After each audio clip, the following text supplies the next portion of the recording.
talked to your brother Ron. In a lot of big families, you look at the kids and, well, that's the smart one, that's the funny one, that's the serious one. I said, which one was Bob? And he thought for a second. He said, Bob was the ornery one. Is he right? Fair. If there was a fight in the house, I was in it. Well, thanks for having us here to Norman, Oklahoma, and looking forward to talking to you because, you know, for so long, looking at you through the media anyway is kind of a sort of a straight arrow, maybe a little bit boring, which is a professional compliment, but here, now I'm coming here and you're like this lightning rod, right? I mean, we have this comments about the SEC and whether players should get paid and UNC. Is this a Spurrier thing coming out of you, or is this by design? What's going on? Not really. So much. I think it's just because of the time of year. Basketball was over, and now it's either talk baseball or find a comment that a coach made and let's take it to the nth degree. You know, but a lot of it's exaggerated. The SEC is a bunch of schools, and not all of them are doing great. Especially last year. Well, this is America. Everyone can have an opinion. That's right. Or as I like to say, everybody's entitled to my opinion. But, you know, I mean, your SEC comments got a lot of traction, but I thought the more interesting thing that you said was when you talked about whether college football players should be quote-unquote paid. And you made the comment that they're already being paid. And I read that and I thought I was the only one who felt that way. I see people saying, oh, they're unpaid. They're actually quite well compensated. Why do you think that hasn't gotten through more? Let me start by saying I've been on record saying that I'm for a stipend for players. Mm-hmm. As am I. And so it's a little bit different than paying for play. I guess I took it differently. And again, let's face it, there's a law in America that all athletes have to be treated the same. Right. And to think you're going to treat one and not the other, I know it sounds male good, and female, but you better change the law first. So the bottom line is that isn't, and I don't believe that's going to happen. But if you stipend for all athletes, great. You know, the whole pay for play, I don't know where they're going with that. And to me, that could lead to a lot of issues. So, but it spoke to a lack of appreciation for what athletes get out of their experience, whether they're Heisman Trophy winners or volleyball players, and nobody else seems to be saying that. You're absolutely correct in that no one speaks of what they do get already. And a college education is pretty special. And all you have to do is ask the parent or the young person who's paying it back, you know, what the value of that is. And then everyone wants to point the finger that, oh, he can say that because I'm the coach here making all these millions of dollars, right? Well, I'm not the coach here at Oklahoma without my experience, my scholarship at Iowa. That provided me the opportunity to move on and then become the head coach that I am now. I wasn't making this money at 20 years old either, but it led to this. And that's what a college education can lead to. It can lead to a lot of opportunities. Oklahoma wins the national championship. All right, Oklahoma wins it. Oh, man. You get hired here in December 1998. Never been a head coach before. This incredibly proud and accomplished program was in terrible straits. You were the fourth coach in 5 years. The 3 previous years, they won 12 games total. 5 straight years without a winning season. Then you go out and do maybe the dumbest thing you could have done, which is win a national championship in your second year, 13-0. And now here we are in 2013, and it's, well, what happened to Big Game Bob, and it's slipping a little bit, and now they're ranked 16th, which is their lowest in however many years. And I know that you probably don't pay too much attention, and you say you don't have to care, but you're a proud guy from Youngstown, Ohio. That's got to bug you a little bit. I understand it, where people's expectations sometimes become unrealistic. At the end of the day, I don't believe any other program over the last 14 years has done what we've done. Win 80% of our games, been in 4 national championships, won 8 Big 12 championships. Let's face it, other than the year 2000 when we went undefeated, I've never been appreciated by everyone. No coach is. Unless you win a national championship. And then when you don't the next year, someone's going to have a problem with it. So that's just the nature of our business. So I feel very appreciated by the people in this program that truly matter, and that is the administration, that is some of our great boosters and our Board of Regents and people that are really, are the strength of our program. So I feel very much appreciated by them, evidenced by the extension and what we're building here, we continue to build here in Oklahoma. I want to talk about how you grew up and where you grew up, of course. Youngstown, Ohio, Detroit Avenue. Everybody knows your story. A big family, football family, one of 4 brothers and 2 sisters, by the way, who are definitely going to heaven, by the way. I'm on their team. But I talked to your brother Ron this week, and I was asking him, in a lot of big families, you look at the kids and, well, that's the smart one, that's the funny one, that's the serious one. I said, which one was Bob? And he thought for a second. He said, Bob was the ornery one. Is he right? Fair. If there was a fight in the house, I was in it. With 6 kids, you'd think we'd all take turns, but I took a turn with everybody. So definitely, I was the one I was the problem middle child for sure. Getting into fights and winning them are 2 different things, though, right? You can't win them all. Obviously, I want to talk about your dad, who was the defensive coordinator and history teacher, which I love, because I love history at Cardinal Mooney High School. When people talk about your dad and write about your dad and all of the gifts that he gave you, most of the time they're talking about football.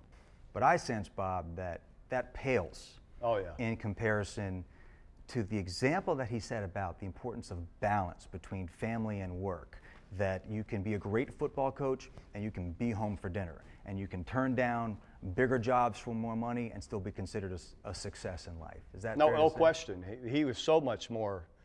None of us think of my dad about sports or football. That was a big part of his life, but it's about the man he was, the husband he was, the father he was. Looking back at my dad, who I feel to this day is the wealthiest man in the world.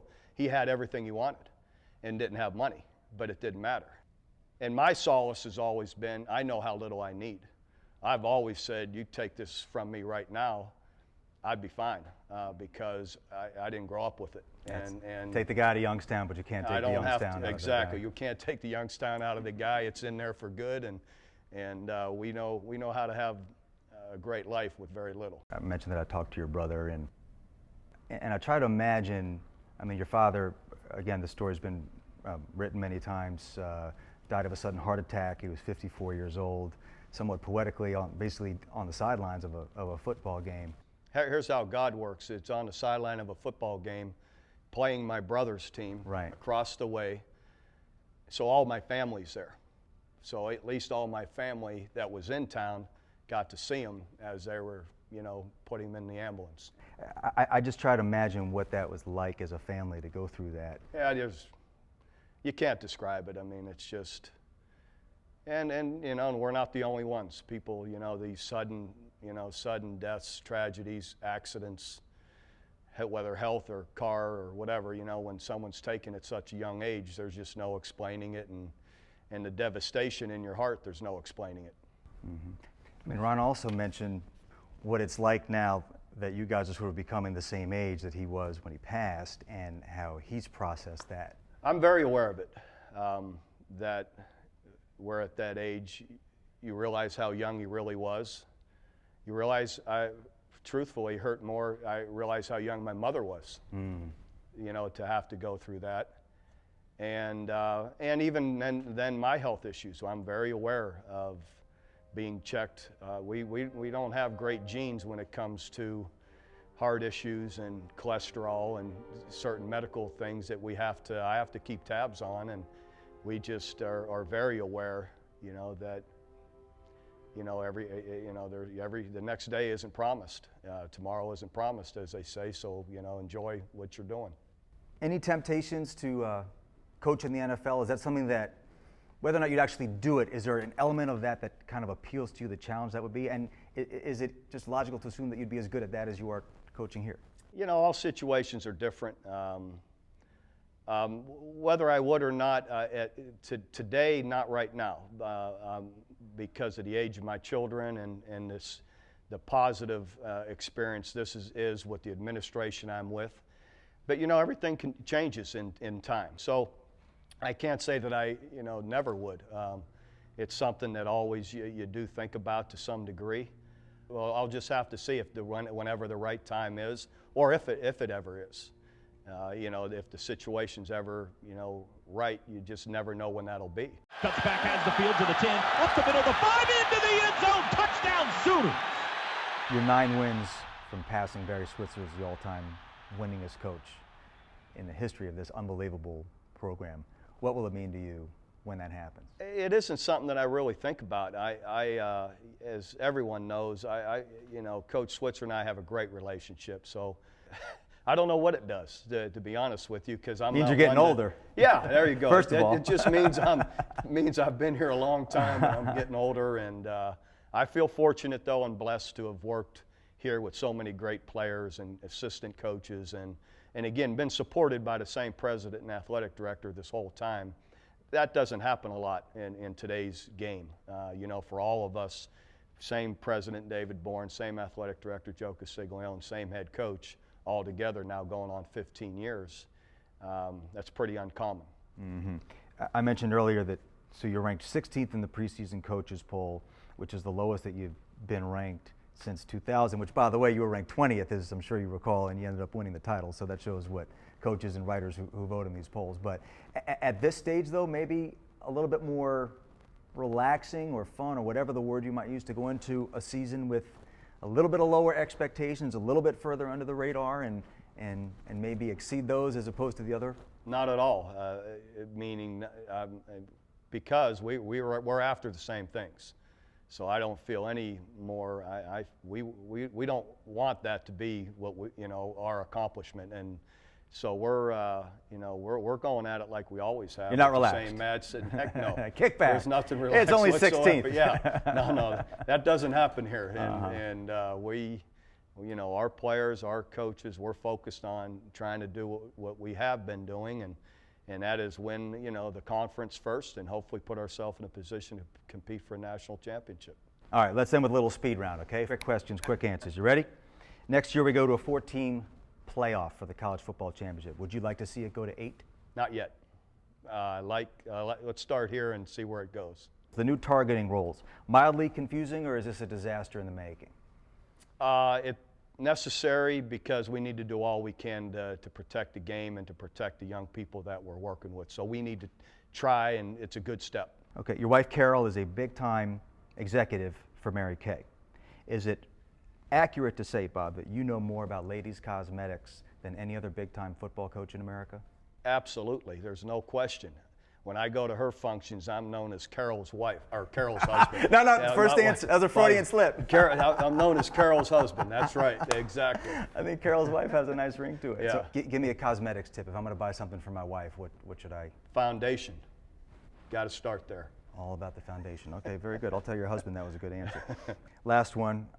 I'm looking for a number. I'm sure you're not going to give me one, but I'll ask it anyway. Out of 100, percentage chance that Oklahoma is your last job coaching football?